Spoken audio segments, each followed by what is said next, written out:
Good morning, children. All are good?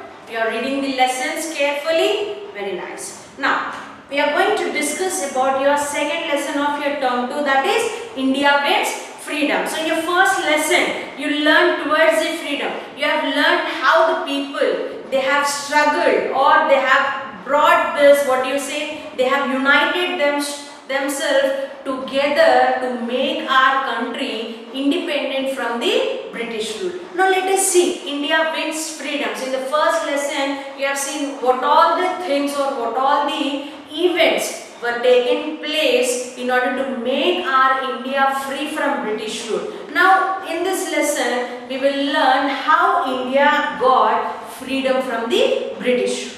The Indian National Congress achieved a limited success during its early years. So generally Indian National Congress was formed and we got limited success because in the early days the people were not united. We didn't fight against the Britishers as united. Most of the people, they don't want to fight, wherein like unity was lacking among the Indians. The leaders of the Congress at this time were known as the moderates. So the leaders at that early times, they are called as the moderates. Who are those? Dadabhai Naoroji and Gopal Krishna Gokhale are moderate leaders.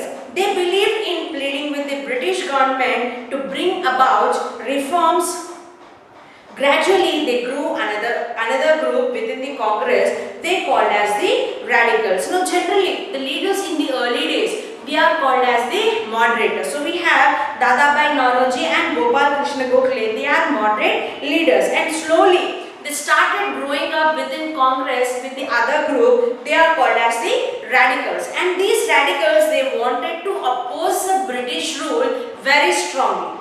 They were in favor of strikes and boycotts. Lala Lajpat Rai, Bal Gangadhar Tilak and Bipin Chandra Pal were the three popular leaders of the radical group. So these three leaders are called as the Lal, Bal, Pal. Who are these three leaders called as the Lal, Bal, Pal?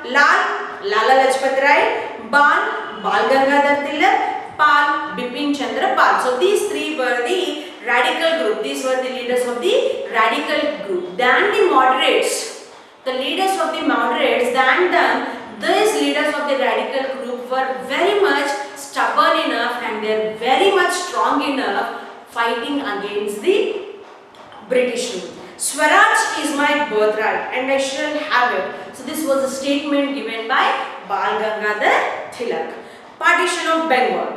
Now in 1905, the British decided to partition Bengal. One part was to have a largely Hindu population while the other part was to have a Muslim. See children, when we people started fighting against the British rule, we had a united. See, always remember, united we stand, divided we fall. So once we are united, our power will be more. But since the Indians started fighting against the Britishers altogether, now Britishers started thinking how to break this unity among the Indians. So what did they do?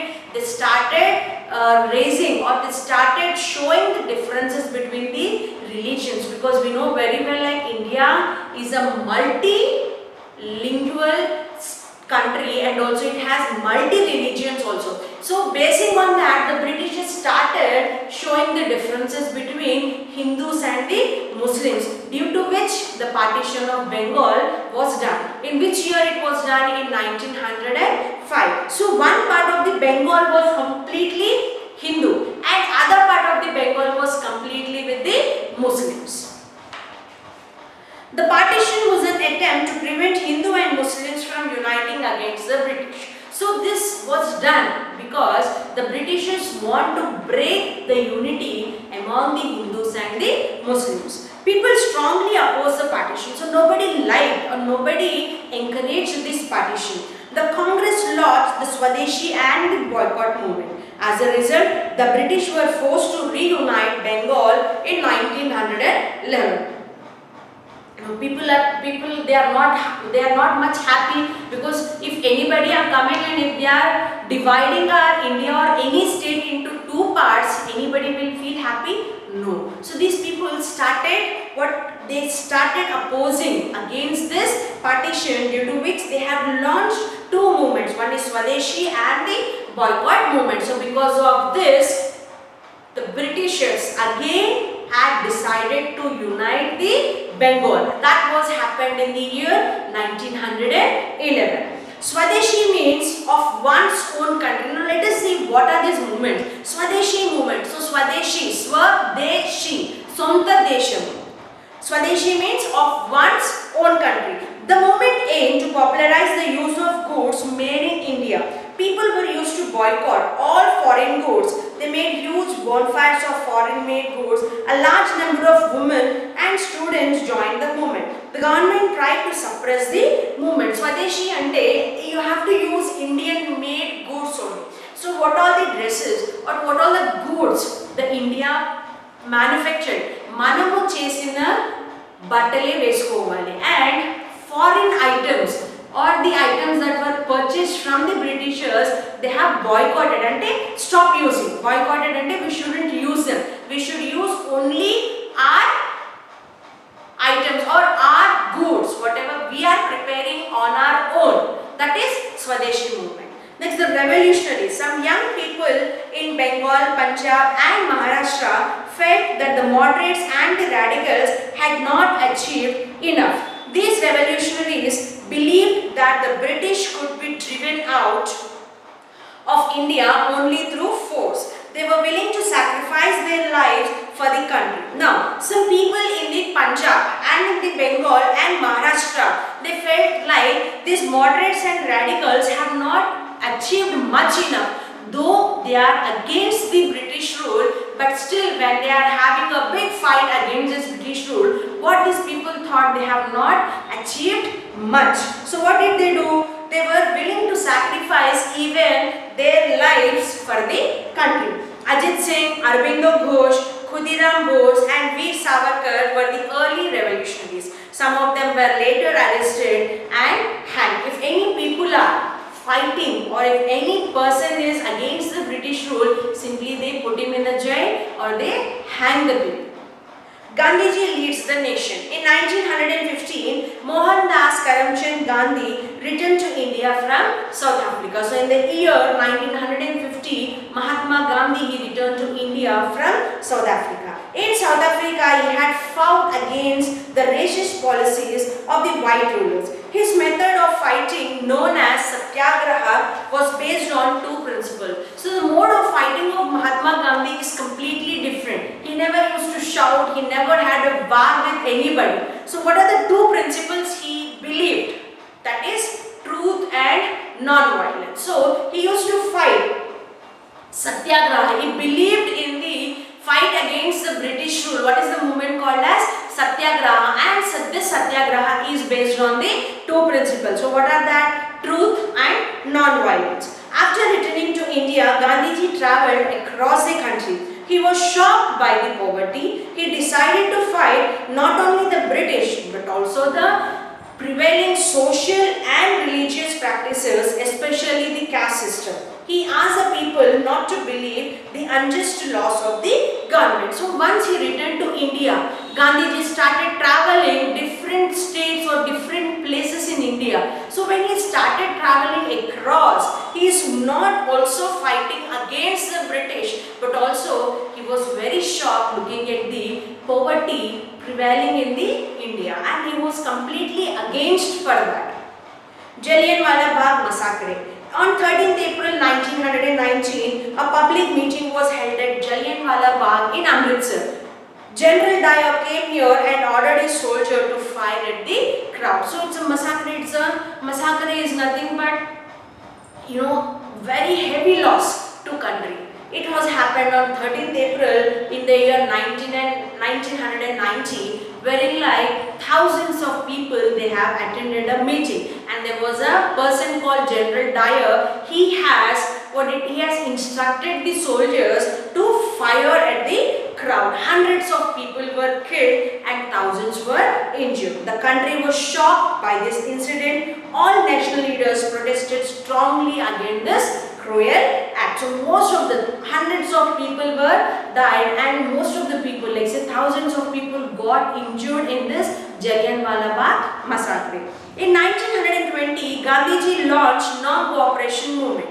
He asked the people to disobey the laws peacefully. But in Chauri Chaura, some people set fire to a police station and 22 policemen died. Gandhiji was against violence and he withdrew the movement immediately. So in 1920, immediately after this, Jallianwala Bagh massacre has happened, Gandhiji, he has launched a non-cooperation movement. So he has directed or he instructed the people to obey these laws very peacefully, disobey the laws that have been implemented by these Britishers. So he asked to fight against the Britishers very peacefully. But in Chauri Chaura, that is a place in Uttar Pradesh, what the people did, some people, they have set a fire to a police station, due to which 22 people, 22 policemen were died. Immediately Gandhiji has withdrawn this non-cooperation movement. Leaders such as Rajendra Prasad, Sardar Vallabhbhai Patel, Sarojini Naidu, C. Rajagopalachari, Maulana Azad, Chittaranjan Das, Motilal Nehru and Jawaharlal Nehru participated actively in this non-cooperation movement. Simon Commission. The law and order situation in the country was getting out of control. So there was no control over this law and order. The government decided to make some changes. So what the government started, it decided to make the drastic changes in the law and order, and they have appointed the Simon Commission. It came into India in the year 1928. As there was no Indian member in it, the Congress decided to boycott it. So Simon Commission was brought in order to make drastic changes in the law and order, that is in the year 1928. But in this Simon Commission, there was no single Indian. That's why the Indians have boycotted this Simon Commission. A new group of revolutionaries became active at this time. So who are those revolutionaries? Who are those radicals, leaders who opposed Rajguru Bhagat Singh, Sukhdev, Chandrasekhar Azad and Bhatukeshwar Dutt challenged the government. So these people, they were against this Simon Commission. And they started doing strike and they said, go back Simon. It means they don't want the Simon Commission to be implemented in India. Next, in December 1929, the Congress demanded Purna Swaraj, complete independence from the Britishers, from the government. The civil disobedience movement began in early 1930 under the leadership of Gandhiji. The movement began with the Dandi March. So in 1929, the Congress, they demanded Purna Swaraj from the government, and the civil disobedience movement, they started in early 1930 under the leadership of the Gandhiji. So Gandhiji was the leader of this civil disobedience movement, and the movement began. So the movement started where near the, it started with the Dandi March. Indians were not allowed to make salt. Gandhiji and his followers walked from Sabarmati Ashram in Ahmedabad to Dandi near Surat along the coast of Gujarat. So this Dandi March has done or happened in the state Gujarat. So wherein like the Britishers has not allowed the Indians to make the salt. So because of that, Gandhiji and his followers, he started walking from Sabarmati Ashram, that is in Ahmedabad, to Dandi, that is in Surat. That this has happened in the state Gujarat. Here Gandhiji made salt and broke the salt law. Since Britishers said no Indian should make the salt, but Gandhiji, he himself has made the salt and he has broke the law against the British. The movement soon spread to the other parts of the India also. Now in August 1942, Gandhiji started the Quit India movement. It's a different sorts of movement you can see in like 1920 non-cooperation movement, and again 1929 Purna Swaraj, 1930 civil disobedience movement and Dandi March also. And now in 1942 he started with the Quit India movement. The British government was asked to quit India. It means the Indians have demanded the Britishers to leave India. India. Quit ante India nunchi vellipovatam. Quit India. Gandhiji asked the people to do or die in their attempt to throw the British out of the country. So instructed the people, Gandhiji instructed the people, whether you do or you die, but you have to throw the Britishers from our country. They were nationwide protests. Many leaders were jailed. So when there was Quit India movement was going on, many leaders and many people were inside the jail. Indian National Army. So during this Quit India movement was going on, Subhash Chandra Bose was the leader of this Indian National Army and is also known as the Azad Hind Fauj. He fought against the British. He gave us the slogan Jai Hind. So while Quit India movement was led by Gandhiji, similarly Subhash Chandra Bose, the leader of the Indian National Army, he started the Azad Hind Fauj under his leadership and he gave the slogan Jai Hind. When we are singing our national anthem, we do say Jai Hind. This was a slogan given by Subhash Chandra Bose. After the Second World War ended in 1945, the British government agreed to leave India. So many wars, so many sacrifices. After all these has done, finally, after the Second World War, the British have agreed to leave India.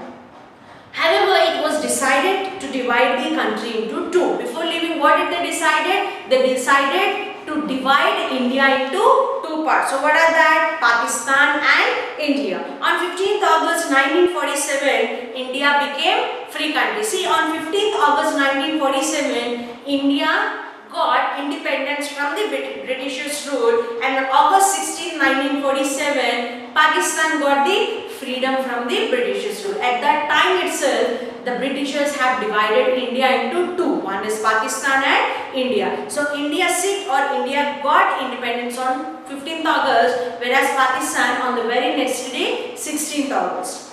Jawaharlal Nehru was elected the first Prime Minister of India. Dr. Rajendra Prasad became the first president. With this began a new phase in the history of India. So once we got independence from the British rule, so who was the first Prime Minister? Jawaharlal Nehru, and the first president, first citizen. President is nothing but first citizen of India is Dr. Rajendra Prasad. So this is how we have struggled hard, and after so many sacrifices, we won the freedom from Britishers. At last, the Britishers have accepted and they have agreed to leave India and made India free from their rule. Okay, children? Hope you understood the lesson. Okay, thank you. We'll meet in the next class with the next lesson. Okay, children? Bye for today.